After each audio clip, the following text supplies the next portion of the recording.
Guess what? The cult of Sounds Like a Cult is coming to the real world with a very exciting live show on Monday, June 9th in Los Angeles at the El Rey Theater. This show is so much fun. It's called The Big Magical Cult Show, and it is like a live podcast on hallucinogens.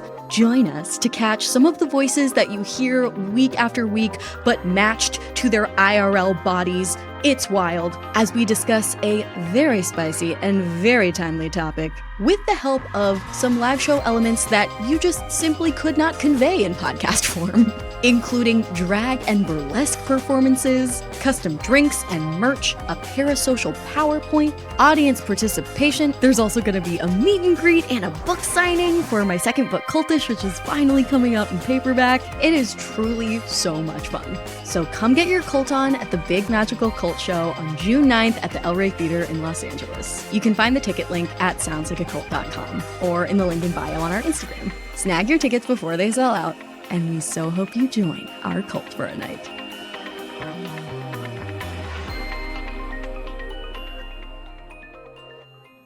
Why wouldn't we start accumulating points on one of our biggest monthly expenses, rent? With Bilt, that is finally a possibility. There's no cost to join, and just by paying rent, you unlock flexible points that can be transferred to your favorite hotels and airlines, a future rent payment, your next Lyft ride, and more. And when you're ready to travel, Bilt points can be converted to your favorite miles and hotel points around the world, meaning your rent can literally take you places. So, if you're not earning points on rent, my question is, what are you waiting for? Start paying rent through Bilt and take advantage of your neighborhood benefits by going to joinbilt.com/cult. That's JOINBILT.com/cult. Make sure to use OurL so they know we sent you. Join Bilt.com to sign up for Bilt today. This episode of Sounds Like a Cult is brought to you by Booking.com. Booking.yeah. Every time I use Booking.com to find a place to stay in the US, I find exactly what I'm looking for. Genuinely, I recommend that if you are searching for a place to stay in the United States, check out Booking.com. No matter who you are, Booking.com helps you find the stay that's ridiculously right for you. Find exactly what you're looking for on Booking.com. Booking.yeah. The views expressed on this episode, as with all episodes of Sounds Like a Cult, are solely host opinions and quoted allegations. The content here should not be taken as indisputable fact. This podcast is for entertainment purposes only.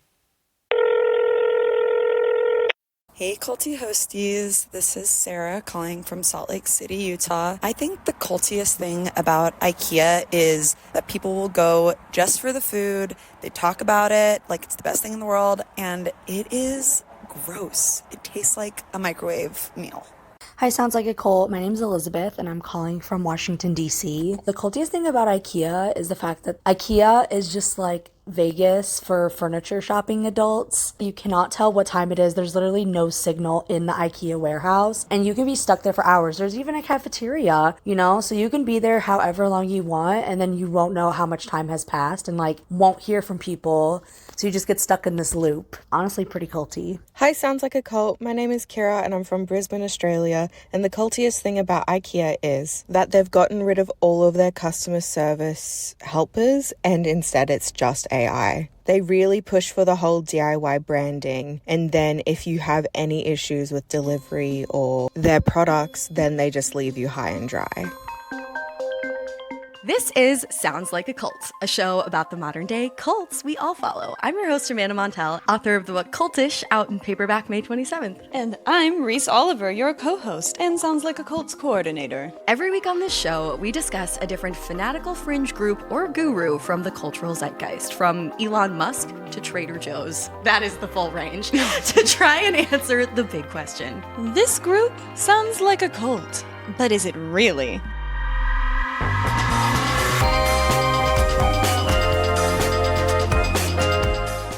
If so, which of our cult categories does it fall into? A live your life, watch your back, or a get the fuck out? After all, not every culty-looking group these days is equally destructive. Cultish influence falls along a spectrum. The point of this show is to analyze how fanaticism shows up in everyday life, to poke a little bit of fun at human search for meaning, and to critique how power abuse shows up in places you might not think to look. Sometimes cults trap you straightforwardly, and other times, like today, the aroma of meatballs leads you right into the bed frame section before you realize you came here for a dish sponge and you can't find the exit. Hedge, everyone! It's IKEA time! It's IKEA time! Today, in navigating this maze that is IKEA, we will have some fun stops. We will eat some meatballs. We will giggle our little bucket hats all the way to the soft serve at the end. But along the way, we will encounter some dark basement rooms full of some lore that I don't know if y'all are prepared for.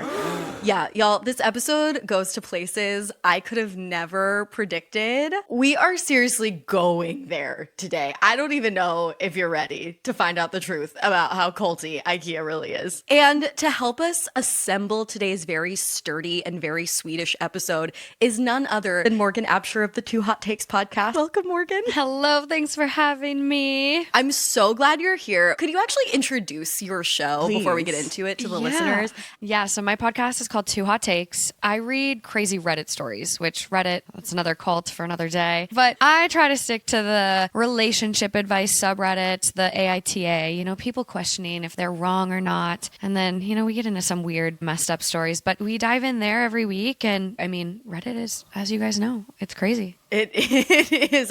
When people are and we do have some Reddit stories about IKEA later. Ooh. All the cults live on Reddit, and IKEA is no exception. Yeah, 100%. I'm actually so excited that we're doing a cult brand today. I have discovered that this is, as of late, my favorite category of cult to discuss on the show, because I think a lot of the cults that we cover are niche. Not everybody is familiar with them. And sometimes the cults that we cover will have a real cultural flare-up, like our episode on the cult of Neil Gaiman, or on a slightly lighter-hearted note, the cult of the Dallas Cowboys cheerleaders. But not every single person will have interacted with that cult, even if they've vaguely heard of it. But cults like Sephora, Amazon, Costco, Trader Joe's, IKEA. These are all brands that we've patronized and maybe love. And obviously not everyone is religious about them. It's not life or death for everyone, but it is life or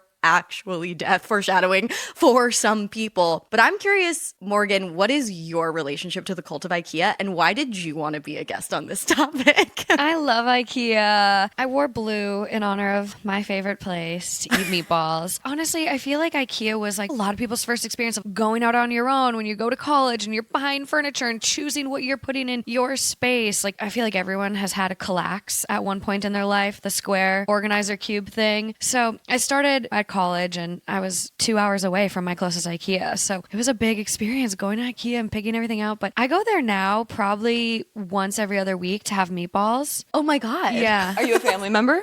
I am a family member. Me too. You go on the weekends. Sorry, what does that raffles. mean? Oh, well, It's their loyalty program. Yeah, you're part of the club. It's free to join. You get it on your Apple Wallet, and they give you meatball deals. Yeah, and you get birthday gifts. You get a free hot drink every visit. Yes, and then you get to show your little membership card on the weekends, and they put you in raffles. And sometimes they'll just give you gifts. I got a couple muffin sheets. I've gotten pillowcases. Okay, yeah, look at you. So IKEA is there for you in good times and in bad. They really are. That cafe, I think it's so underrated. And if you look at their meal deal calendar, they've got something every day of the week.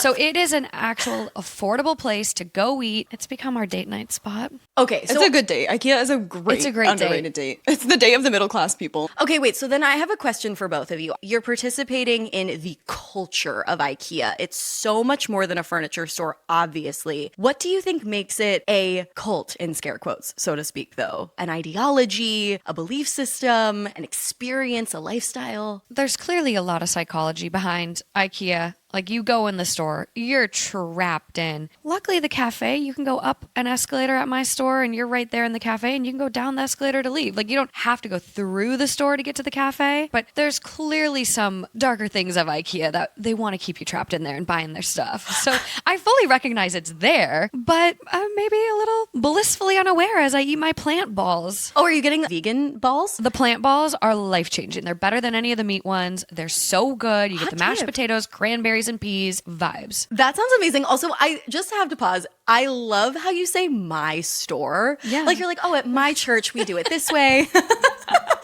My place of worship. My IKEA. My IKEA. What do you think makes IKEA cultier than the average furniture store, Reese? I fully agree with the psychology thing. I also just think IKEA is a very encompassing experience. Like you get there and your parking section is called bed or chair or sofa. It's very cute. In my store, you go up the escalator or down. You can park underground or on the roof. And then in the middle is like the store. And it's the same. You don't see the sun for like the 2 hours you're in there. You're walking through these simulated homes and you're like, I could totally live here and work in that fake office over there and sleep in that bed right there and go walk that fake dog. And I think what I love about it is that it is so clearly not an American home in there that they're modeling. So in that way, it feels very immersive, and the American part of my brain that likes the exoticism of it lights up in the IKEA. Okay, so it's homey but escapist. Yes. You're literally seeing a fictional, perfect setup of a home. It's kind of commune vibes. It's like idealistic, like if only I could live this way. I mean, IKEA is Scandinavian. Midsommar, the movie and the... There's IKEA artwork in the movie. There's, in her bedroom, like there's a painting of a girl and a bear, and it's from IKEA.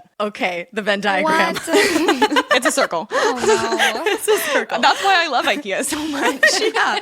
No, I love Midsommar, the aesthetic. I really do. I have to say, so I am not as familiar with IKEA as it seems like the both of you are. And I think it has to do with the following. So obviously you made mention of it, Morgan. IKEA is a critical part in a lot of Americans' coming of age story, right? Like the first time you furnish a space, it's probably with IKEA furniture because it is so affordable. For me, I feel like in the early 2010s when I was in college, the two aesthetics that you could have were like millennial minimalist, which was IKEA. Whereas like, this is gross, but I was like that shabby chic thrift store bitch, you know? And so I get it. I am her now. I get it. Yeah. So when I was 21 and furnishing my first place, I didn't have a furniture cult to join because Facebook Marketplace didn't exist yet, but IKEA very much did. And as a cult brand, it really did have something almost missional and all-consuming going for it right out of the gate. IKEA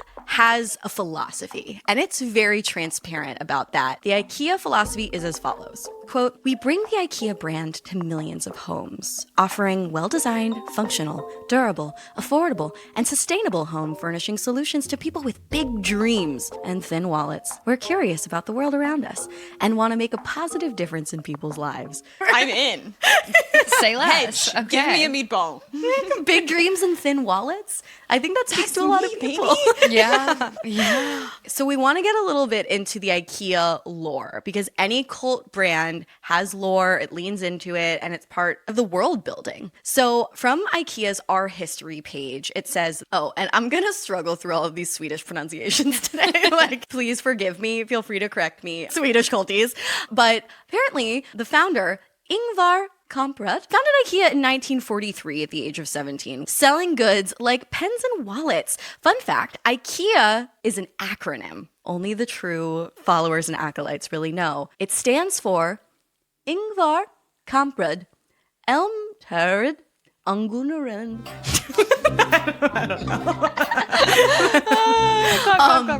And the latter two words there represent the farm that our boy Ingvar grew up on and its neighboring village. So Ingvar, he's from a home county in Sweden called Småland. I feel like that was good. That was pretty good. Yeah, it sounded great. Yeah. And it was heavily forested with stony soil, okay? He's from this place where people were resourceful and expert at making the most of little. And that has always been at the heart of IKEA, according to its lore. So this is what happened next. In 1948, the war is over. A lot of people are doing better. And Ingvar's dad gave him a little money to start his furniture company. And thus, IKEA was born. So my question for each of you is, what was your first piece of IKEA furniture? And what did it represent in the buildungsroman of your life? Oh, wow. I've had much IKEA furniture. My parents love them, the old IKEA, as do I. But I think the first, I begged and begged and begged for a loft bed for a really long time.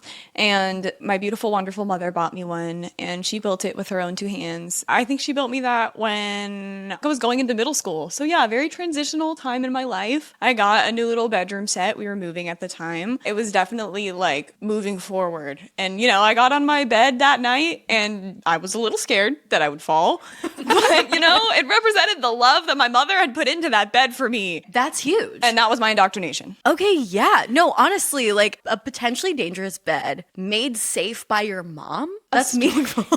Yeah. Love you, Jamie. Mine was the Kallax. I mean, going to the nearest IKEA, like it was 2 hours away from where I grew up, and moving to the big city of Minneapolis and going to that store, like I had never seen anything like it. It was mind-blowing to me, and going through and picking out everything and writing my little list as I went through the store of like, I need this number and getting to the end and you get it all, and then you have to put it together yourself with your college roommates, bonding over this whole experience of like, what the hell? These directions are basically in Swedish. There's no directions, actually. It's just pictures with a little guy. Like, what are we doing? It was a really magical time. It's like coming into adulthood by way of IKEA furniture. So it was really special. Fun fact, there is a cognitive bias that I wrote about in my latest book called the IKEA effect, which describes our tendency to think something is more valuable when we helped create it. Mm-hmm. And I think IKEA has really, to put it cynically, weaponized this bias,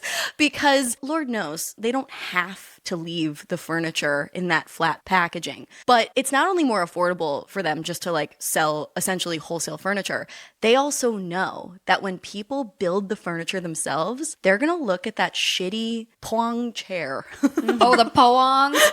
Built 2 of those and the ottomans. Do you build the Pöang yourself?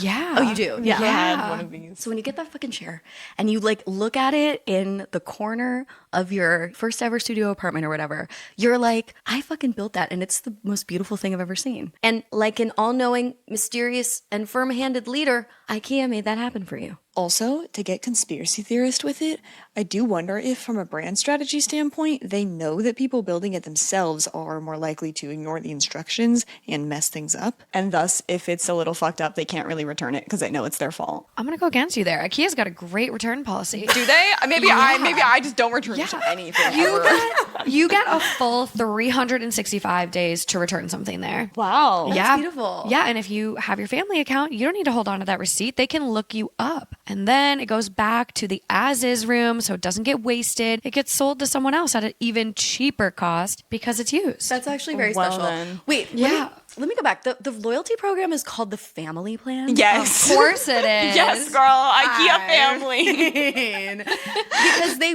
again, like it's this idea of co-created value. It's like, we are a family. I'm going to call us that. As the brand of IKEA, we are your parents. And we're going to give you this opportunity to build your own furniture. And when you do, you're going to bond with your roommates. You're going to feel a little more grown up when you finish than when you started. Like, this is the psychology behind even TikTok. Like, I think TikTok also weaponizes the like delulu of co-created value. Like, have you ever commented on a TikTok and you start getting lots of likes and suddenly it makes you like the video more because you're a part of the world of that video? Oh, yeah. That's like IKEA. When you build IKEA furniture, you're like, I'm a part of the IKEA brand. IKEA. Yes, exactly. You're like, I am a tile on the mosaic of the this. Sweat equity of it all. Exactly. Yeah, Yes. I'm in it. And then you do want to upgrade eventually. You move beyond the style of the Kallax, but you think back to the 4 hours it took you to build it, and then you turn into a hoarder, basically. Oh, yeah. The sweat equity. You're like, I poured myself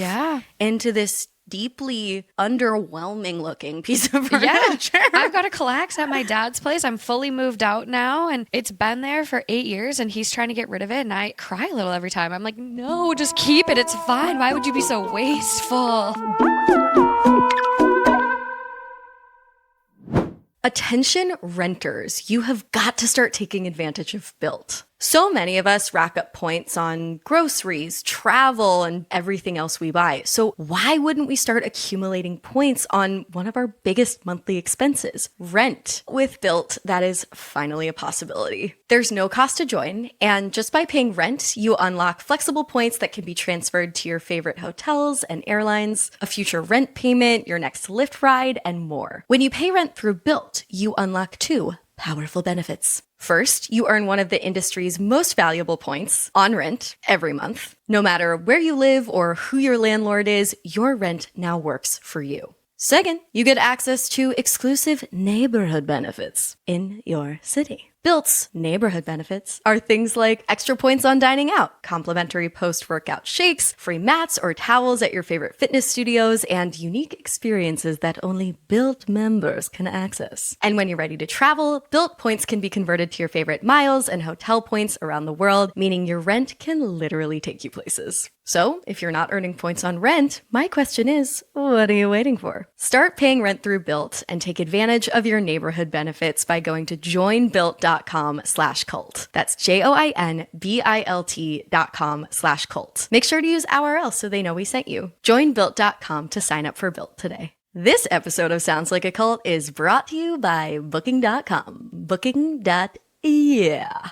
Every time I use Booking.com to find a place to stay in the US, I'm telling you right now, I find exactly what I'm looking for. This is not a regular hotel booking website. This is a cool hotel booking website that has genuinely a ginormous variety of options, whether you want to stay in a bougie hotel or like a cozy vacation rental, whatever you want. I recently booked a hotel in New York City using Booking.com. It was easy. It was simple. It made the whole entire process a cinch, which is not always how the process of looking for a hotel in New York goes for me. Genuinely, I recommend that if you are searching for a place to stay while on vacation or going to someone's wedding in the United States, check out Booking.com. No matter who you are, Booking.com helps you find the stay that's ridiculously right for you. Find exactly what you're looking for on Booking.com. Booking.yeah.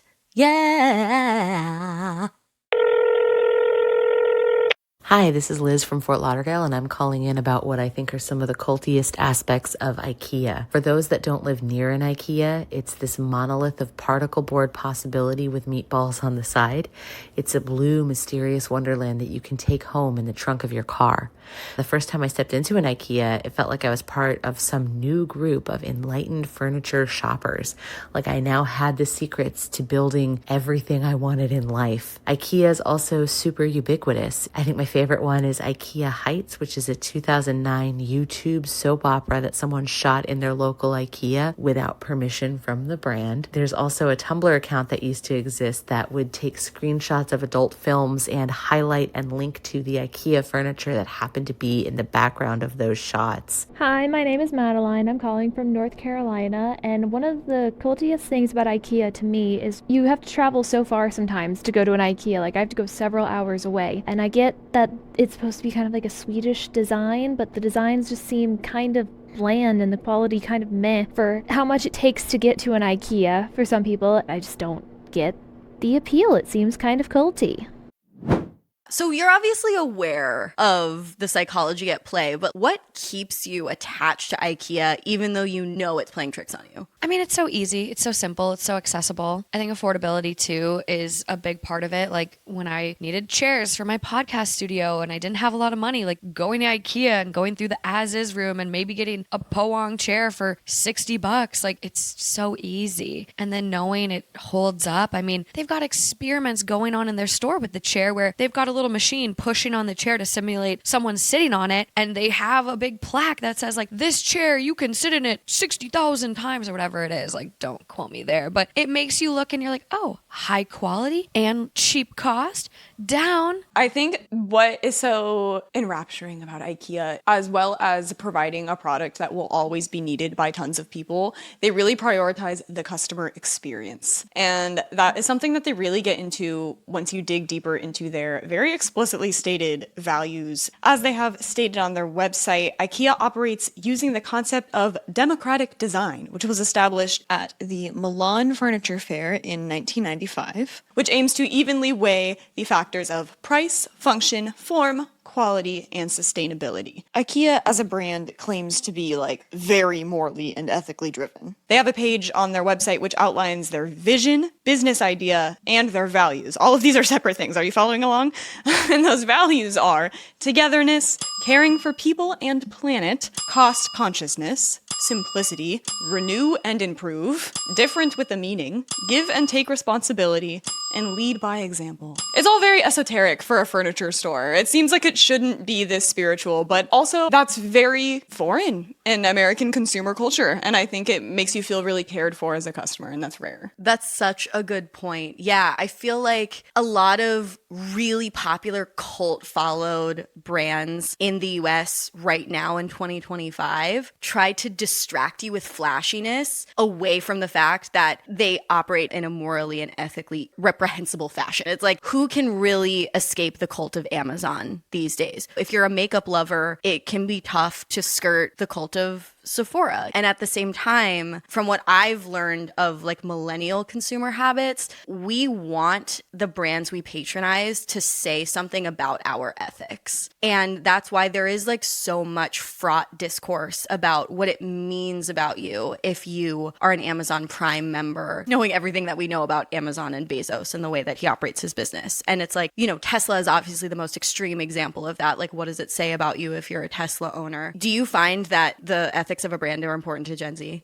I do think it kind of functions in a very polarized fashion where it either matters to you a lot or you almost like horse blinders on refuse to engage with it. You're either shopping at Shein and you're eating the McDonald's and you don't care about anything, or you're boycotting Starbucks, not shopping at Target, not ordering from Amazon. It can feel really polarized and really kind of all or nothing from people my age. I feel like everyone I encounter lately, it's kind of a mixed bag because obviously like I think most people would love to not buy anything from Amazon or not go to Target right now or be able to boycott and do the things that are important to them. But also at the same time, like there's a lot of privilege that comes with that. So it feels like we're kind of in a growing pain period of time with this, and everyone's trying to like skirt by while also recognizing their thin wallets, as IKEA puts it. Yeah, totally. And I think the polarization of like all or nothing just speaks to the increased cultishness of this time. Like it doesn't reflect as well on you to say like, oh yeah, you know, like I would love to not shop at Amazon, but I do order, I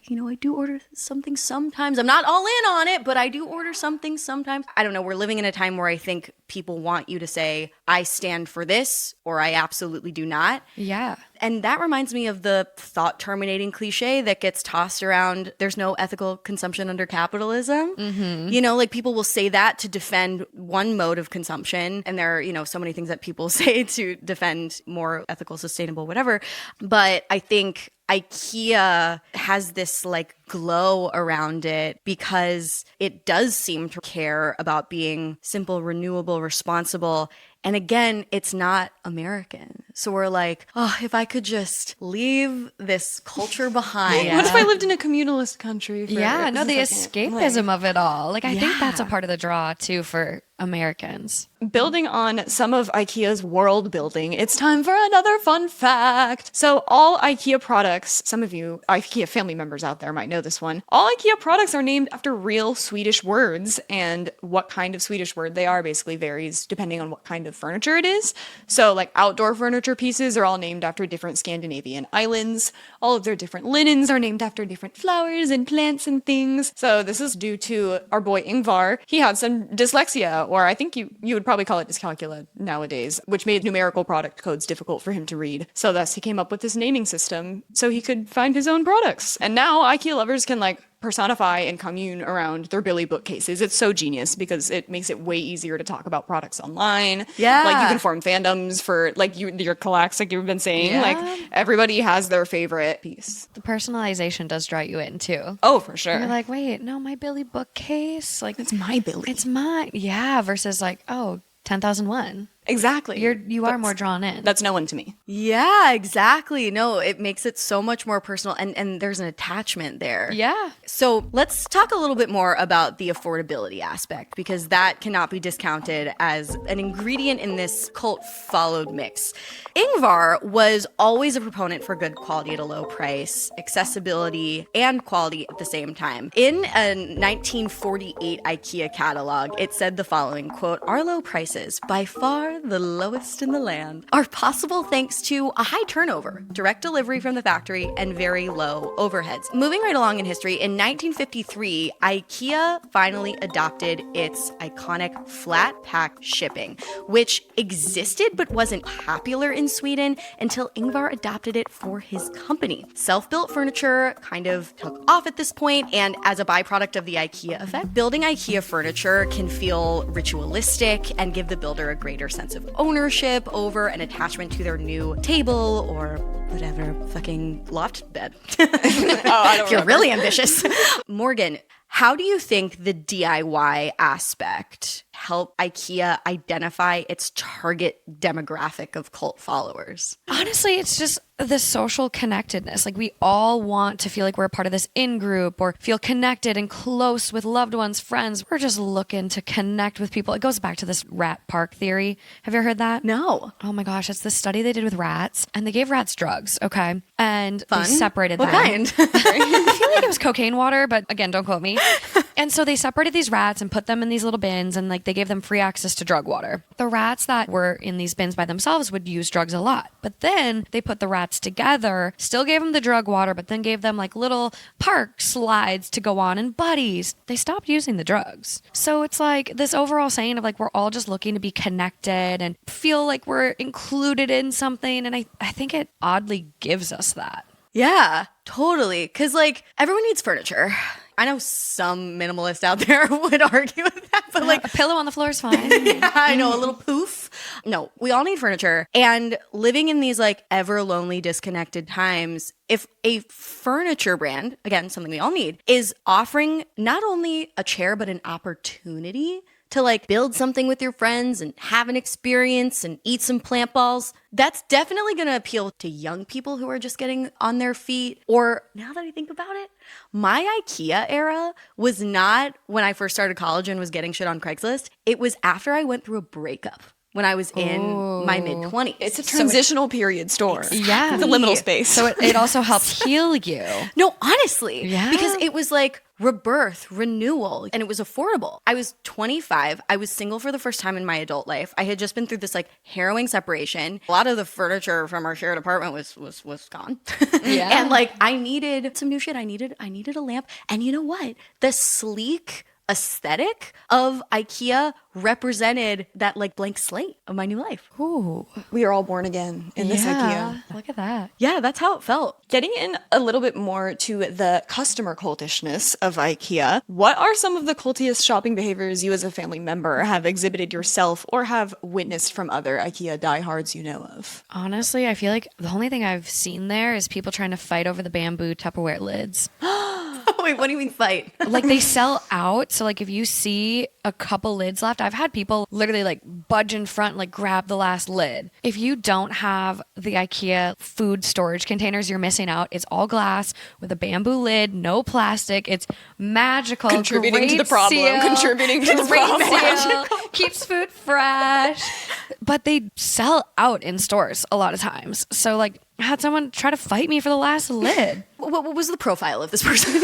I'm older. Yeah, IKEA's middle-aged like- woman. The Karen of them all. No, honestly, it's like the dun hunters. One of the reasons why consumer brands are becoming more religiously worshipped for some people is because if you don't have like an inherent culture, Like, if you're kind of like a maybe suburban ex-Protestant who's kind of out here seeking, but like maybe new age spirituality is a little too woo-woo for you. Maybe, you know, you're not on your fitness game right now, and so SoulCycle isn't really the religion for you. No, Peloton's too much too. Peloton's too much. Peloton's expensive. You know, they're like all of the, you know, fitness cults don't appeal to you. Spiritual cults don't appeal to you. Where do you fall? Everything's too high effort. A consumer cult can be your new replacement religion, your new culture. And that's worth fighting for. And I think IKEA, especially in a world where we have increasingly fewer third spaces, IKEA offers a place to hang out. Like if you're a stay-at-home mom, IKEA offers you something to do to entertain your kids. You can feed them for cheap. They have like a section with toys. They have a kids play section where you can drop them off called Smallland, which is the name of his home county, Ingvar. Yeah. You want to shop free of kids? You want a peaceful, enjoyable shopping experience? And you can... IKEA provides that for free. Oh my God, it is a commune. Exactly. Yeah. And you can, you're buying all of your household things that you need. Yeah. Like, it's for the proletariat. Like, I know. And I will say, like, thinking about it, and maybe this is a Scandinavian thing, everyone walks in happy, the kids get dropped off. Like, out of all the shopping experiences I've had, like, IKEA, you know you're going to go there, and it's going to most likely be chill. People are going to seem like they're nicer. Unless there's no more bamboo lids. Unless there's no bamboo lids. But, like, it's unlike going to, like, a Costco where people are, like, shoving you with the carts and fighting for the samples. Like, they will grab 3 even if you're standing there patiently waiting. Like, you know you're going to go there and it feels like there's typically enough to go around and it's a little more zen at IKEA. No, IKEA has set a really iconic tone. Honestly, it's really nice there. Yes, I love it. And talking more about this immersive customer experience, it's time to get into one of my personal favorite IKEA fun facts, the catalogs. So in 1950, before this, obviously, as we mentioned, that 1948 one earlier, they had other printed media. But in 1950, the first iconic annual home furnishings catalog was published in Sweden. It would then be printed and sent out until 2021. And literally every single issue is available via digital format on the IKEA Museum website. I have spent like hours poring over these before. Like the ones from the 60s and the 70s are so fun. The sheer size of IKEA's product archive means that there's like a lot of ways to love IKEA in ways that are unique to your own interior design style. So a lot of IKEA devotees have like a decade or a period of time that they hunt for specific IKEA furniture pieces for. Like a lot of people on Reddit hunt for specific, like, I'm looking for this whole line from the 90s. The resale community really comes into the culture there. That's beautiful. Yeah. I need to take like a BuzzFeed style quiz to find out my IKEA aesthetic or my IKEA. What era? What era? Yeah, because like this conversation is making me feel a little bit of FOMO. Like I want to be an IKEA girl. Let's go. We'll go. Even if you go for just the plant balls. Okay. No, I am desperate to try the plant balls. They're so good. If I had a child, I would drop their ass at Smallland. I know. Mama's getting me a meatball. Yeah, exactly. They have a little meatball sundae now. It's like a little scoop of mashed potatoes and like 3 meatballs. So if you just want like a little bit, it's at the cafe at the If you guys exit. could see my face. Right. What? It's after you check out, you know, where you get the soft serve at the end? Yeah. It's there. Okay. Right? I might have to go after this. This is Let's go. such an effective fucking call brand, dude. Because like there are so many little like Easter eggs and secrets. They're not smacking you in the face with all their offerings. They're like allowing it to be a discovery process. Yeah, it's like a secret menu item they've got now, and it's Right. like, come on in, and you will quickly see what we're offering. Yeah, you'll want to stay. You'll want to stay. Totally. It's not like the love bombing that you would experience from like a door-to-door evangelical, you know? It's more like a clique of cool girls who are like, I know you want to be us. And I do. I do. And that is, by the way, no less culty. It's just a different strategy. It's a little more exclusive. I don't know. Yeah, beautiful. Moving right along in our timeline. 1950, we got catalogs. 1960, we get the cafeteria. Let's go. Right? Let's go. Let's go, baby. On the website, there's actually no mention of the meatballs being there at this point in time. The only thing that they mentioned were like burgers. So I don't know when meatballs were officially introduced. They started 1960 with only coffee and cold foods, and by the end of it, they had burgers and such. And this was because Ingvar saw people leaving the store for lunch. And he was like, that's really inconvenient. Like, furniture shopping is an all-day ordeal. You're probably going to need to be here for a while. Like, people are leaving for lunch, and then maybe they have time to think about things, and they put things back. Like, that's such an effective psychological tactic to be like, well, what if you just don't have to leave? Yeah. Yeah, no one wants to spend money if they're hangry. Yeah. They're rushing to get out. Or if you're That's lost. all they're thinking about. I know. Or if you're lost. Yeah, or if you're totally. Okay, so let's talk about getting lost at IKEA. The maze of IKEA has long been joked about, but like this kind of confirms that you're definitely not supposed to leave the store for the entirety of this intentionally immersive shopping experience. So how do you think that this and the brand's in-store vibes in this way contribute to the cult following? I mean, you're stuck in there. You're a part of it, whether you want to be or not. And I mean, they do offer shortcuts, but you have to know it's one of those Easter eggs. It's a hidden thing. And I would say the shortcuts are more for fire safety nowadays than the experience. Like ADA compliance? It's giving exit here, and it's also a shortcut. But like, don't. But don't go that way. Okay, so that's a green flag. They don't want you to literally die in there. Yeah. But until it gets to the point of death, they don't want you to leave. Yes. I mean, there was a kid that got lost in the maze for 6 days. Like, Boss, that kid is having the time of his life. It's designed for a reason. Wait, what? Yeah. How did you, back up. Tell me the tale. He got lost in an IKEA for 6 days. He lived on meatballs? I have no idea. This is my just God. some lore I know. Yeah, Reese, can you look it The up? 6-day IKEA kid. Chinese boy, 12, found living in IKEA store 6 days after running away from home. So he ran away from home to go live in an IKEA. Oh. That's how much he loves it. He spent a week traipsing the streets and living off free food samples handed out by the city supermarket. It is unclear exactly where he slept at night, but some reports have speculated he slept on one of the Swedish furniture retailer's show beds. That is amazing. If that is not a story of a child leaving home to join a cult, I don't know what it is. Yes, just to talk a little bit more about the maze, though, I will say I went to IKEA like 2 weeks ago. We needed a bar cart. My boyfriend and I have our first apartment. It's that time for us. Congrats. We're in our IKEA era. I love that. Isn't that beautiful? You. But we went, and since COVID, I imagine it since COVID, they've put in these screens in the storeroom. So like if you know what you want, you can skip everything and just look it up and find out where it is and then go get it. And he didn't want to do the maze. And I was like, you want to go through? And he was like, well, no, we know what we need. And I was like, no, yeah, okay. and then we got our bar cart.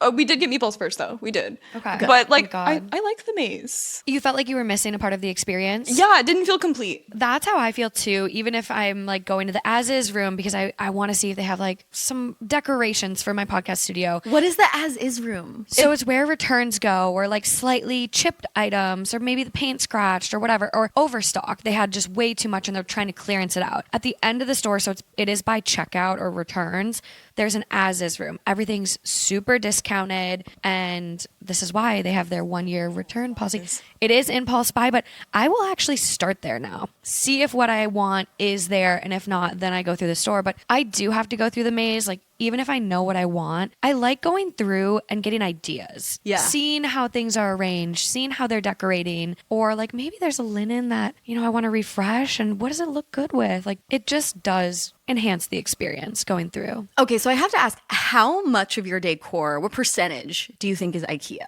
Not much. I'd say maybe 5%. Oh, only 5%? Yeah, I've now shifted. I'm a Craigslist, a Facebook Marketplace. Yeah, Facebook Marketplace. Yeah. Okay, but at your IKEA peak, what percentage would you say? Probably 60, 70%. Okay. It was all I could afford. And that's another part of the thing, like college era, like young adult moving to LA era, like that's kind of where you get price locked in. For sure. And it's also about convenience. Like speaking of the privilege aspect, if you don't have the time because you're a student or because, I don't know, you have a family or something, if you don't have the time to be like hunting. Also, another reason why people my age might turn to IKEA for the flat pack shipping is because if I want like a trendy couch from Facebook Marketplace, I don't have a truck to transport that back to my tiny apartment. I'm going to put the flat pack in my boyfriend's Ford EcoSport and we're going to go.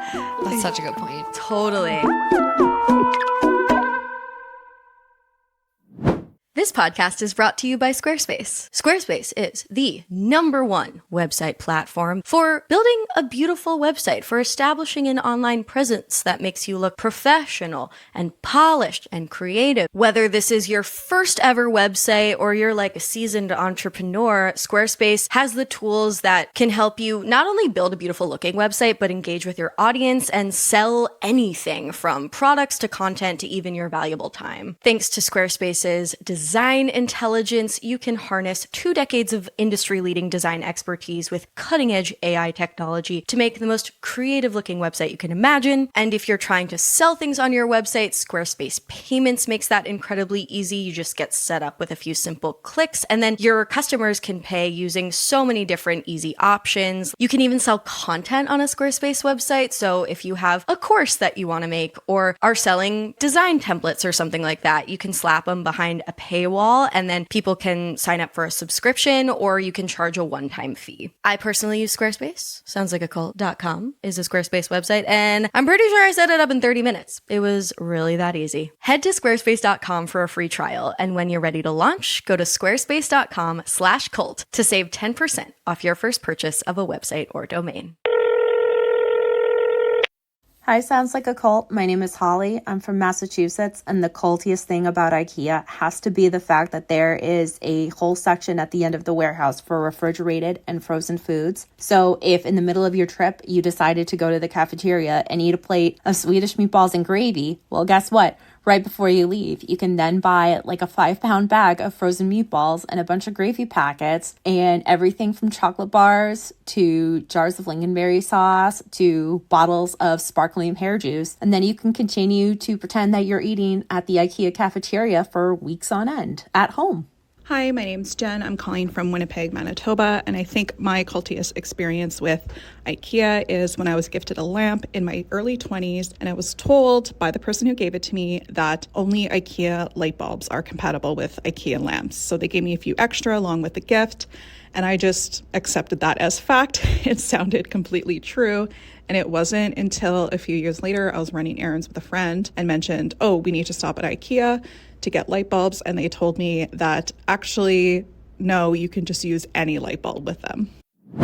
Okay, so let's continue moving on in history. Now it's the 1960s. And guess what? IKEA's like, we're in our expansionist era. They start moving to their neighboring Scandinavian countries, and then in the 70s, expanding even wider to Hong Kong, Australia, Canada, Germany, and finally to the US in 1985. To ensure IKEA's longevity as a retail operation, in 1980, IKEA moved to a franchise model. And as of February of this year, IKEA operates in, Morgan, do you want to guess how many locations? How many IKEA stores are there in the world?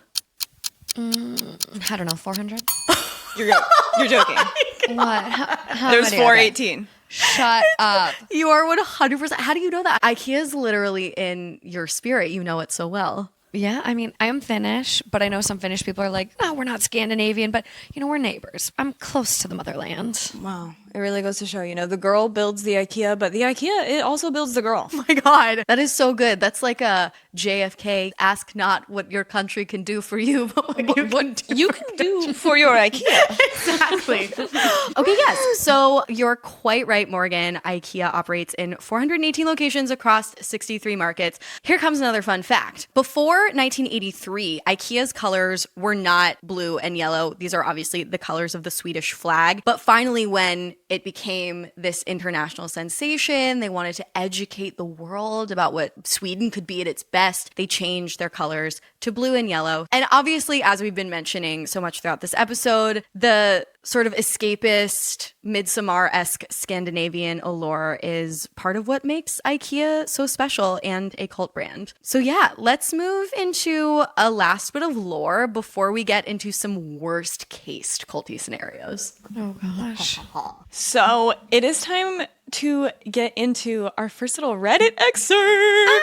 credit time. We brought your show to you, Morgan. Let's go. Okay, so IKEA fans are widespread and dedicated, much like devotees of a world religion, as evidenced by the online chaos that occurred when supply chains upended mid-COVID. I was trying to buy a desk from IKEA during this time. Girl, don't even get me started. It was awful.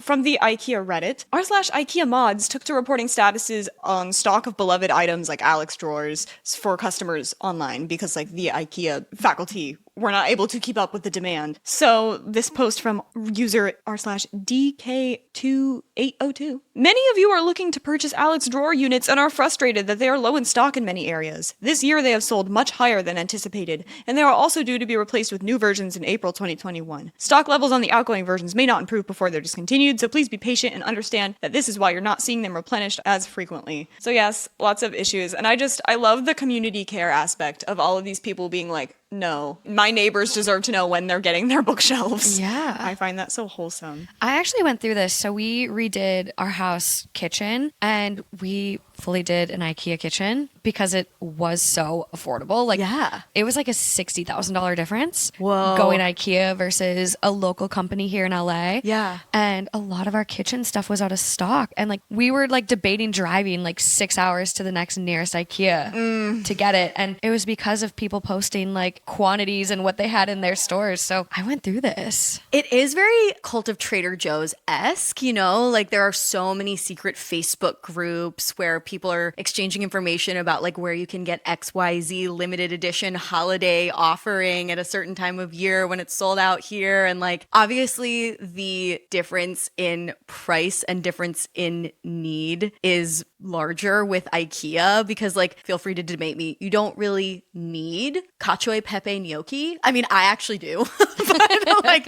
you need kitchen cabinets. Yeah. Yeah, you do. It is amazing how no other brand has managed to make furniture this affordable and accessible. Like, what the hell? Like, maybe Wayfair, but aren't they like trafficking children? Oh my God, that was the craziest conspiracy rabbit hole I went down. Oh my God, Lord Drop Reese is in QAnon. Reese is Q. I didn't know that was a QAnon thing. No, that is QAnon COVID That makes so conspiracy much theory sense. number one. That was a crazy Wayfair conspiracy. And honestly, when you watch the videos breaking it down, why is a bookcase named Brittany $30,000? Okay. It was scary, but Because they were trying to copy the Billy bookcase, and look how soulless and evil and nefarious it becomes, kind of on a real note, when you don't have the culture behind it. Like, it was named Billy for a reason. You know what? This makes me want to ask, Morgan, are you aware of any major brand controversies involving IKEA? well, there was one. Okay. The founder, Ingvar, was like accused of being a Nazi. Oh Yeah. my God. His grandmother was like rooted in like a lot of Nazi ideals, and I think she was like Czech, and so like there was a lot of geographical stuff with the Nazis, and like she felt like they were reuniting Germany and all this stuff, and so she was indoctrinated. Damn, that's a serious one. Wow. Yeah. Finding here in real time from the BBC, author Elizabeth Asbrink says Mr. Kamprad was an active recruiter for a Swedish Nazi group and stayed close to sympathizers well after World War II. And he did dispute a lot of this. Like,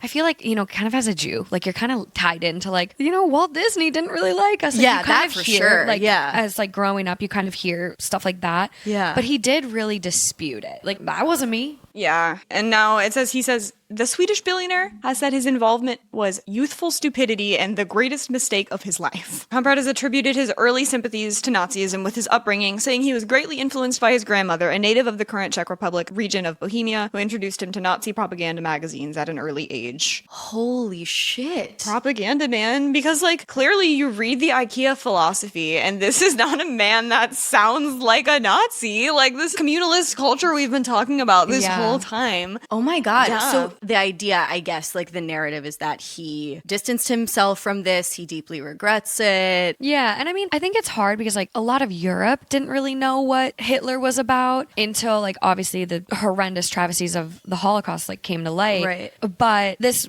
grandmother was, you know, living in Sweden, had not been in Germany for how many years. So maybe she was trying to like just encourage like, yay, Germany first. I don't know. One thing that I think is fascinating about that time period, specifically thinking about that time period with the rise of fascism that we're seeing globally and domestically today, is that like nationalism was a brand new concept for Germany in the era of World War II and World War I. I look back at the way that Hitler was so obsessed with Germany and used that nationalism to convey extreme violence. I always look back at that era and I'm like, how the fuck were people this genuinely obsessed with Germany? Like, who cares, you know? But because nationalism was such a novel concept, people really like glommed onto it as this brand new thing. I don't know how to bring this back to IKEA, but like that idea of national pride alone and like feeling like you need and deserve to claim what you are owed, no matter what Ingvar Kamprad says, those were his beliefs at some point before he started IKEA. And I don't really know if those two truths can be fully compartmentalized. I mean, the Nazis, as you were saying, like were ultimate spin doctors, and people were just truly believing that it was to their own benefit for whatever reason. But where it comes back to IKEA, some of that same national pride and country image, I think we see a much friendlier version of it in IKEA. I think Ingvar is like relishing and like, this is Sweden, baby. Yeah, I mean, if you ask people like, what's a Swedish brand? How many people are going to say IKEA? Yeah. Like IKEA as like a world brand, you think Sweden. You look at the blue and yellow colors of IKEA and you're like, Swedish. Okay, yeah, right there. Yeah, maybe to a different end. Like, obviously, the end here is to bring sustainable, affordable furniture to the masses while providing some yummy meatballs and a fun maze to walk through. Yeah, it is. It's really challenging, the propaganda of it all. Yeah, I mean, I think about this a lot. There's a term that's used sort of colloquially among cult survivors, cult hopping. When you have experience with techniques of cult recruitment and indoctrination, like Ingvar did, sure, you can leave that group, but those skills are still in you. And so you can get involved with something positive, something wholesome. But if you're an expert in propaganda and an expert in nationalism, an expert in how to get your group's branding out there and make people fall in love with it, you're going to be applying that wherever you go. Okay, that's insane. Yeah. I'm thinking back to what I said earlier about like, this is a furniture brand. Why is all of this so esoteric? Like, well, because it was written by someone who was trained by the Nazis on how to recruit people. Like, it all makes so much sense now. Oh my God. What we're all feeling right now, hello, cognitive dissonance. I know. I love it. Yeah. So yummy. My brain hurts. And now, just to give us some more, let's hear a lovely quote to wrap us up on some IKEA lore from Ingvar himself on the structure of IKEA. IKEA is not the work of one person alone. It is the result of many minds and many souls working together through many years of joy and hard work. Ingvar passed away in 2018, but nowadays IKEA is bigger than ever, and there are more ways to shop than ever. There are options for custom-built cabinetry in your kitchen, the IKEA Family Loyalty Program, and even the IKEA Business Network, which provides unique benefits to businesses who partake. In Sweden, IKEA devotees can go to the IKEA Museum and see the timeline we've given you today represented like visually. And they also do a bunch of other exhibitions, like textile exhibitions. Hello, I'm trying to go to that one. And other IKEA-related happenings at the museum. Whoa. I want to go. Oh my God. Because like, honestly, like if he has like a political background, politicians love immortalizing their lore in museum form. All the catalogs are in digital format online forever since 1950. That's wild. Wait, actually, this is all like snapping into crystal clear focus for me because like cult leaders, hardcore cult leaders. I'm talking Keith Raniere, I'm talking L. Ron Hubbard of NXIVM and Scientology respectively. They were obsessed with recording and preserving. In Mormonism too, members are encouraged to scrapbook, to document. And that is what is happening here. I mean, the IKEA museum opened very early in IKEA's timeline. And I'm pretty sure Ingvar like made a hotel next to it so people could come. Oh my God. Like it really became an experience for people. You just said something too that totally sparked my thing with like Smallland. Like Smallland isn't this happy-go-lucky, oh my God, IKEA's doing me a favor, trying to watch my kids and provide me a pleasant shopping experience. They're instilling it in you from a young age as a child. Like, oh my God, when I was little, I made my best friend at IKEA in Smallland. Like That's not where I thought you were going with that. Oh my God, they're Think trying about it though. No, that's Yes. crazy. I can't get the meatballs anymore, you guys. No. What the hell? And they sell them frozen. God damn it. Wait, you can buy them at the grocery store? No, they're only at IKEA. Oh, sorry. Yeah, of course, but you of can buy them course. frozen.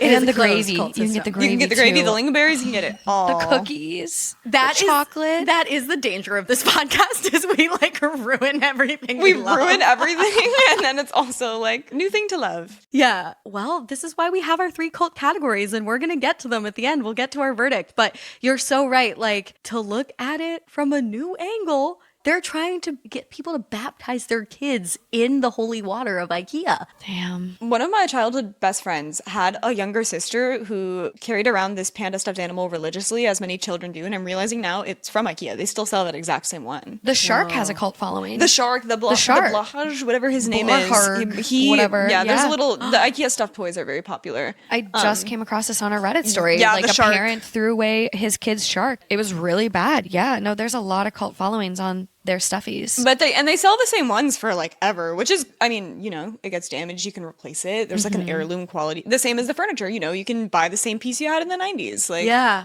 That you can buy your kid too. your childhood. You can buy your kid your childhood. Yes. How many people would want to do that? What the heck? I know. It's actually so much more sinister than it would ever so, like, seem. Ingvar knew what he was house. doing. Oh, Ingvar. he really fucking did. Okay. Oh, no. So now that we've turned a dark corner, Okay. I remember the first time I ever was requested to do a Cult of IKEA episode of Sounds Like a Cult was from an old book editor of mine who said that she worked at IKEA for a long time. Yeah. And that it was a deeply, deeply culty experience. So we would be remiss not to talk about the cult from the sort of employee side of things. And that's what we want to get into now. And we're pulling the following anecdotes, allegations, if you will, from Reddit, of course. From the IKEA subreddit. From the From their IKEA own subreddit. subreddit, too. Okay, wow. in Yes. their own home. So the following allegation has to do with labor exploitation within IKEA. This post comes from a Reddit user, Necessary Nothing 3816, who said the following.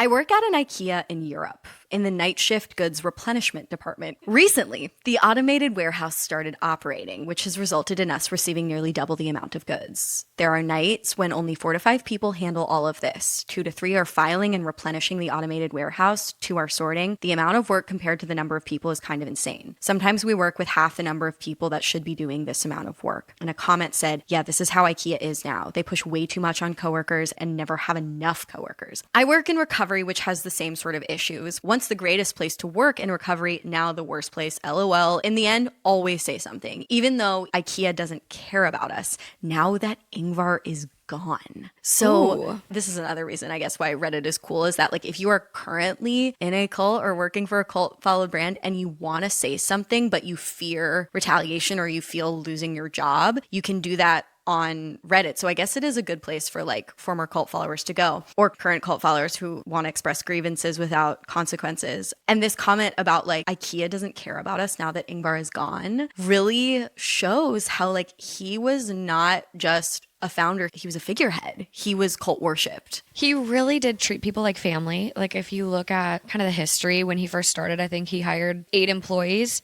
and every day he would like greet them with hugs and was like very first name basis. So I think overall like the culture kind of grew from that. And was very personable. Like they were very loyal to him. So I think a part of when like all of these Nazi rumors came out, they were like, no. We know you, Ingvar. Like we know you. And so the company really stood behind him in that aspect too. Wow. Another comment on this post said, in America, hourly workers are literally drowning in responsibilities and tasks. And when they don't get done or customers can't find help on the floor, the managers act like we're not doing enough. I'm so sad. I love working for IKEA, but this no longer feels like working at IKEA. I was really hoping it was just our market. And then this person uses a culty IKEA acronym I don't understand. But man, sad all around. So another sort of really dark thing that happened behind the scenes at IKEA, according to one Reddit poster named Gatto Den Zero CHE. It goes like this. In 2022, my brother died, and IKEA, my employer at the time, denied my bereavement leave because their policy doesn't extend to siblings.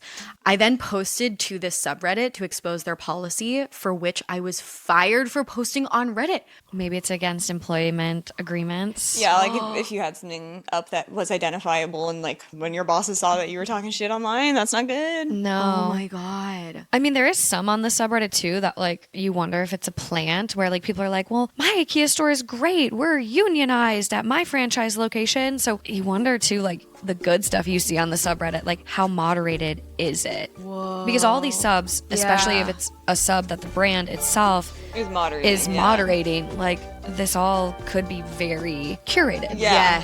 Yes. Like the IKEA store itself. Yeah. The maze. The maze.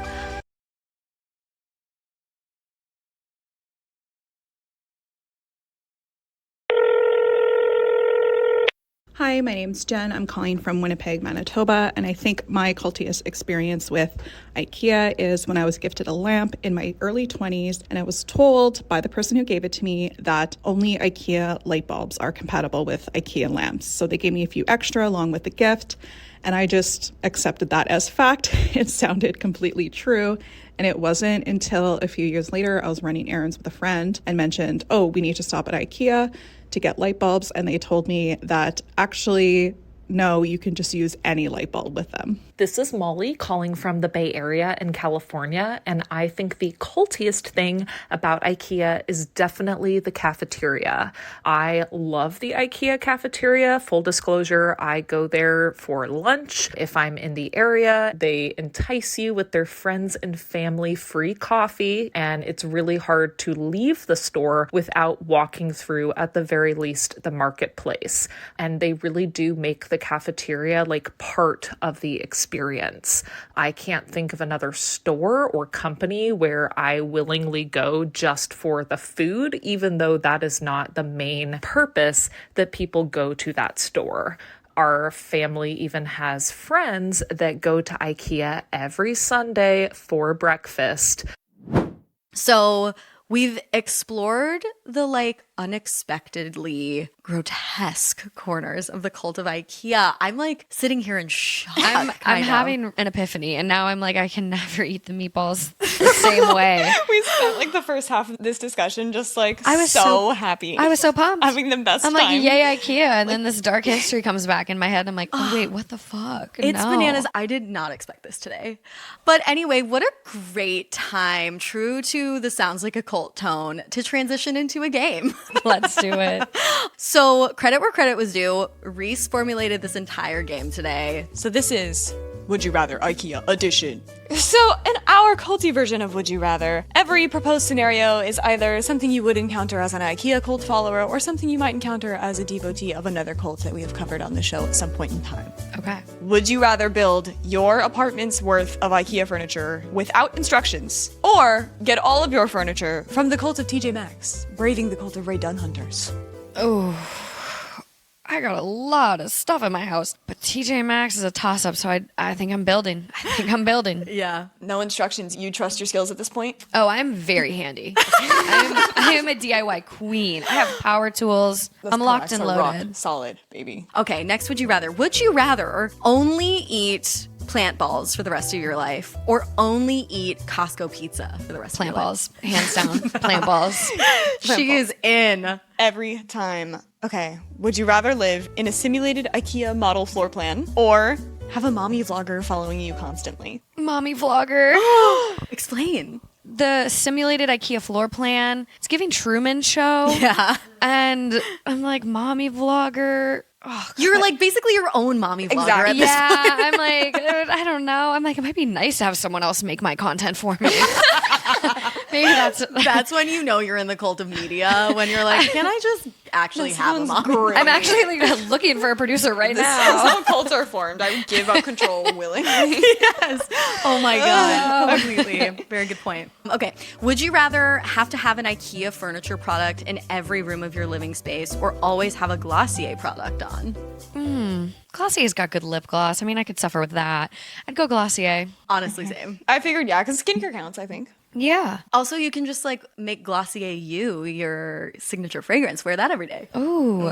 Very There true. we go. Then all the other Glossier girls will smell you in public, and you can connect with your spidey senses. Is that how that one works? That is how that works. I've smelled it on other women, and other women have smelled it on me. Oh my I smelled it on gosh. you. Remember when Yeah. we went to the Melissa Broder reading? I did. I was just like, girl, deconstruct. Okay, last but not least, would you rather have to pronounce the name of every IKEA product correctly before being able to purchase it, or post every argument you have for the rest of your life on Am I the Asshole?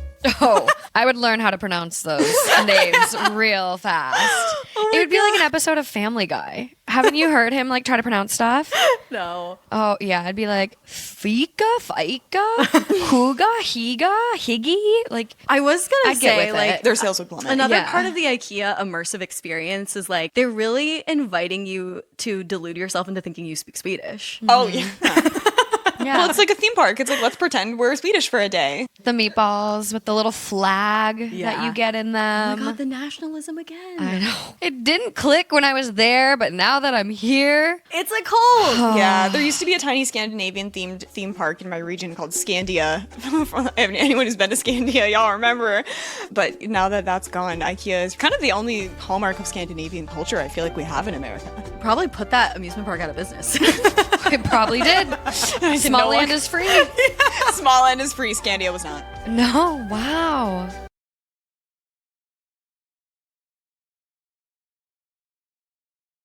Now it's time for our verdict. Okay. I'm going to ask you both, Reese and Morgan, out of our 3 cult categories, live your life, watch your back, and get the fuck out. Which do you think the cult of IKEA falls into? Oh, you know, it's still not super forced upon you. A lot of subliminal messages being sent and some benefits that make you really fall into the trap, but still might be a live your life for me. Yeah, I think having the IKEA family card on my Apple Wallet, it would be hypocritical of me to say anything but live your life. You feel very safe in the family of IKEA. I do. I feel held. That's a Midsummer line. I say that all the time, but that is actually from Midsummer.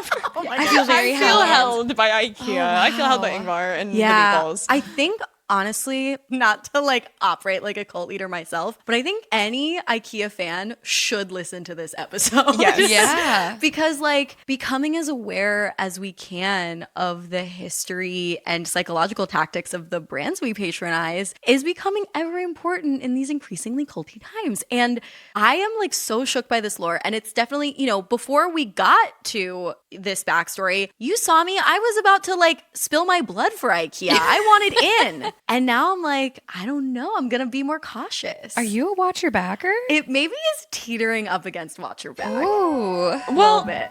How much IKEA furniture have you owned, though? In my breakup era, I owned that circular mirror that has the little shelf. Okay. You know that? Yeah, I do. It was only $100, and mirrors like that Mirrors are are so expensive. Mirrors are so expensive. And I owned an IKEA lamp, and I got really into watching decor YouTubers share their favorite IKEA picks, ones that wouldn't like clock you as having An IKEA shopper. Yeah, as an IKEA shopper. I'm proud to be clocked. That's beautiful.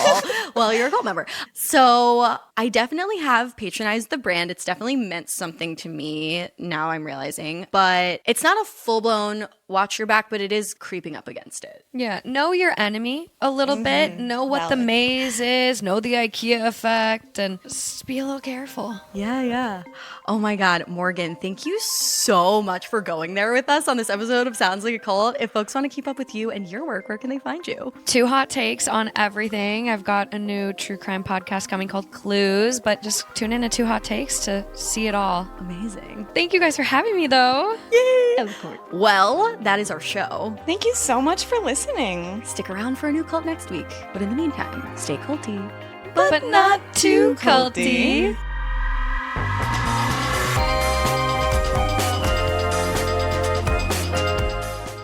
Sounds Like a Cult was created by Amanda Montell and edited by Jordan Moore of The Pod Cabin. This episode was hosted by Amanda Montell and Reese Oliver. This episode was produced by Reese Oliver. Our managing producer is Katie Epperson. Our theme music is by Casey Cole. If you enjoyed the show, we'd really appreciate it if you could leave it 5 stars on Spotify or Apple Podcasts. It really helps the show a lot. And if you like this podcast, feel free to check out my book, Cultish, The Language of Fanaticism, which inspired the show. You might also enjoy my other books, The Age of Magical Overthinking, Notes on Modern Irrationality, and Word Slut, A Feminist Guide to Taking Back the English Language. Thanks as well to our network Studio 71. And be sure to follow the Sounds Like a Cult on Instagram for all the discourse at Sounds Like a Cult Pod, or support us on Patreon to listen to the show ad-free at patreon.com/soundslikeacult.